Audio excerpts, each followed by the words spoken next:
দ্বাদশ শ্রেণীর শক্তি চট্টোপাধ্যায় রচিত আমি দেখি কবিতার আলোচনায় সকল ছাত্রকে স্বাগত জানাই। উচ্চ মাধ্যমিকের বাংলা বিষয়ের একটি গুরুত্বপূর্ণ কবিতার নাম হলো আমি দেখি। এই কবিতার প্রত্যেকটা পদ এবং পংক্তি ধরে আলোচনা করার আগে এই কবিতার সঙ্গে জড়িয়ে থাকা নানা তথ্য, কবি পরিচিতি, কবিতার বিষয়বস্তু আমাদের আগে বুঝে নিতে হবে। যদি আমরা সেটা করতে পারি তাহলে কবিতার প্রত্যেকটা পংক্তি আমাদের কাছে সহজ রূপে ধরা দেবে। আমরা কবিতা লাইন ধরে পড়ার আগে বুলেটিনের মতো সেই জায়গাগুলোকে বুঝে নিই। 1 নম্বর হচ্ছে কবি পরিচিতি। শক্তি চট্টোপাধ্যায়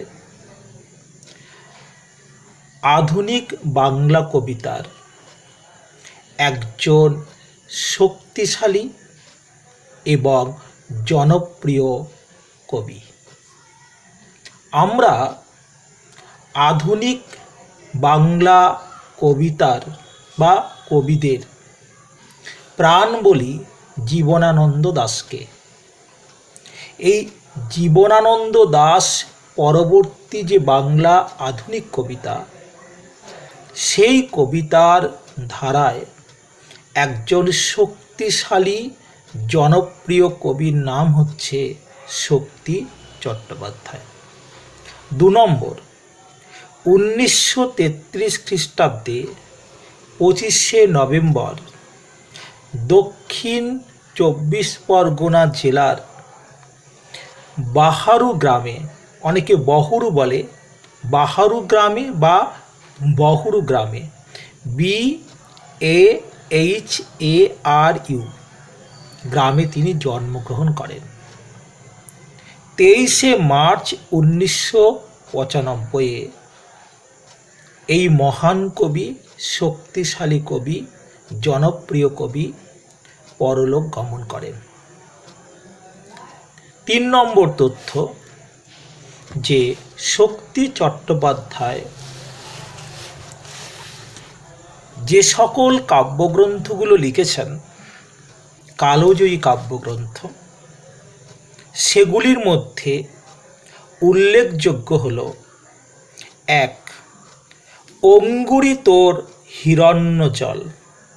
অঙ্গুরি তোর হিরণ্যজল 1980, 1980। 2 নম্বর হচ্ছে যেতে পারি কিন্তু কেন যাব, 1982, 1982। ধর্মেও আছো জিরাফেও আছো 1965 বা 1965। এটা হচ্ছে শক্তি চট্টোপাধ্যায়ের লেখা বিখ্যাত কাব্যগ্রন্থগুলির মধ্যে কয়েকটি কাব্যগ্রন্থের নাম। পরের তথ্য, যে কবিতাটি আমাদের পাঠ্য আমি দেখি, এই কবিতাটি তার লেখা অঙ্গুরি তোর হিরণ্যজল। অঙ্গুরি তোর হিরণ্যজল এই কাব্যগ্রন্থ থেকে নেওয়া বা গৃহীত হওয়া। পরিষ্কার। পরের তথ্য হচ্ছে যারা কবিতাটাকে লাইন ধরে পড়েছ তারা দেখবে গোটা কবিতাটা 3টে স্তবকে বিন্যস্ত আছে। গোটা কবিতা 3টে স্তবকে বিন্যস্ত আছে। তাহলে গোটা কবিতার স্তবক সংখ্যা হচ্ছে 3। পরে হচ্ছে সম্মাননা এবং পুরস্কার, অর্থাৎ শক্তি চট্টোপাধ্যায় কোন কোন সম্মাননা পেয়েছেন এবং কোন কোন পুরস্কারে সম্মানিত হয়েছেন। তিনি সাহিত্য আকাদেমি পুরস্কার পেয়েছেন, আনন্দ পুরস্কার পেয়েছেন, রবীন্দ্র পুরস্কার পেয়েছেন। তিনি যে কাব্যগ্রন্থের জন্য সাহিত্য আকাদেমি পুরস্কার পেয়েছেন সেই কাব্যগ্রন্থের নাম হচ্ছে যেতে পারি কিন্তু কেন যাব। পরিষ্কার, ইন 1983, ইন 1983, 1983-তে। এখানে আমি ইংরাজি একটা লাইন বলি।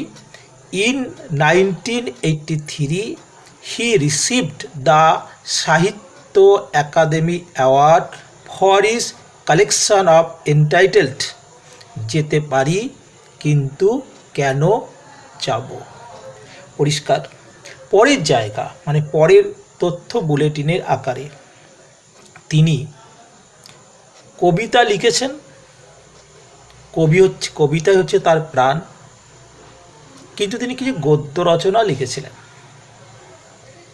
তিনি যে ছদ্মনামে লিখতেন গদ্য, স্ফুলিঙ্গ সমাদ্দার নামে, স্ফুলিঙ্গ সমাদ্দার নামে। আর আরেকটি ছদ্মনামে তিনি অসংখ্য কবিতা লিখেছেন, রূপচাঁদ পক্ষী, রূপচাঁদ পক্ষী নামে।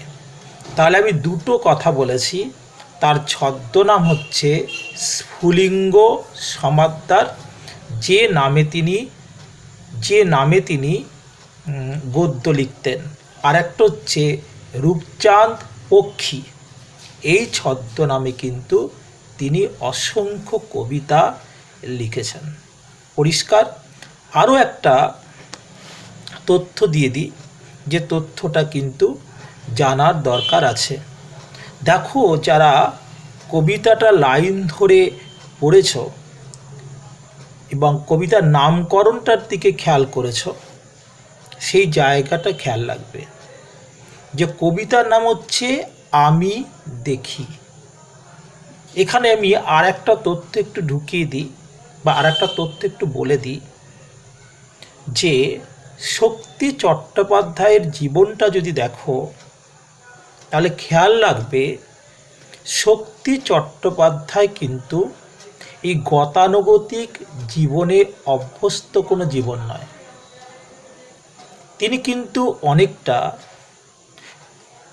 অনেকটা নয়, আদ্যন্ত বাউন্ডুলে, বোহেমিয়ান, ভবঘুরে, সীমার মধ্যে আটকে না থাকা মানুষ। এবং সবচেয়ে বড় কথা হচ্ছে তিনি কবিতা অন্তপ্রাণ। এই বাউন্ডুলে ভবঘুরে মানুষটা কিন্তু একটা নির্দিষ্ট জায়গার মধ্যে, সীমার মধ্যে আটকে থাকার লোক ছিলেন না। এবং তার কবিতার মতো তার জীবনটাও কিন্তু বর্ণময়।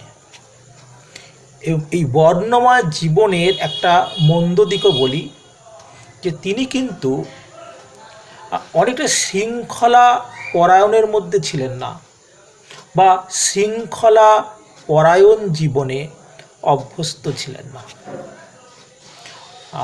অনেকটা শৃঙ্খলার বাইরে একটা বোহেমিয়ান জীবনের তিনি ধারক ছিলেন। এবং ফলে তিনি বিভিন্ন জায়গায় ঘুরেছেন। আর কবিতার নামটা হচ্ছে আমি দেখি। এই তথ্যটা আমার দরকার কবিতা ব্যাখ্যা করতে গিয়ে, তাই তথ্যটা দিচ্ছি। তিনি কিন্তু এই বোহেমিয়ান, ভবঘুরে, বাউন্ডুলের জীবনের সূত্রেই অনেক সময় তিনি জঙ্গলের মধ্যে, অরণ্যের মধ্যেও কিন্তু দীর্ঘকাল কাটিয়েছেন। আর সেই সূত্রেই কিন্তু তিনি অনুভব করেছেন যে আদি প্রাণ হচ্ছে গাছ।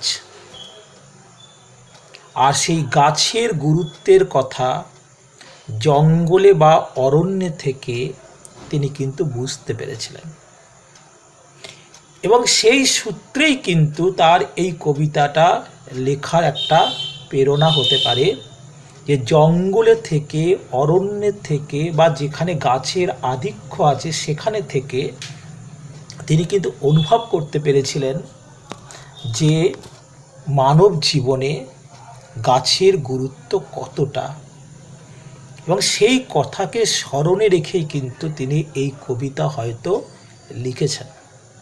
এই তথ্যটা আমি দিলাম যেহেতু কবিতার বিষয়টা ব্যাখ্যা করতে গিয়ে আমার এই তথ্যটা লাগবে।